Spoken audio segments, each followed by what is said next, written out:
Sir तुम्ही नेहमी family cases करता, फक्त फॅमिली केसेसमध्येच काम करता असं का? आमची जागेची पण केस आहे, मारामारीची केस आहे, याची केस आहे, त्याची केस आहे, असे अनेक लोक माझ्याकडे येतात. मी त्यांना विनम्रपणे सांगतो की फॅमिली लॉ ही केस इतर केस बरोबर एकत्र करण्यासारखी गोष्ट नाही मित्रांनो. जसा बिगारी सकाळी विटा उचलतो, संध्याकाळी झाडू पण मारून जातो, असं सगळीच कामं एकत्र करण्यात अर्थ नाही आणि करू शकत नाही फॅमिली केसमध्ये जर आपल्याला स्पेशलिटी मिळवायची असेल तर.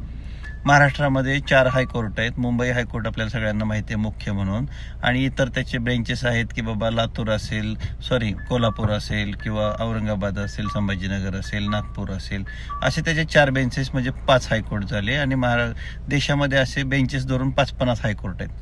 मग त्या सर्व हायकोर्टामधून येणारे अपडेट्स हे वेगवेगळ्या विषयात येणार. फॅमिलीसाठी वेगळे येणार, चेकसाठी वेगळे येणार, जमिनीसाठी वेगळे येणार. सगळं मी केलं तर अपडेट कसं ठेवणार? म्हणून एकाच विषयात अपडेट ठेवून स्पेशालिटी ठेवण्यासाठी आम्ही फक्त फॅमिली केस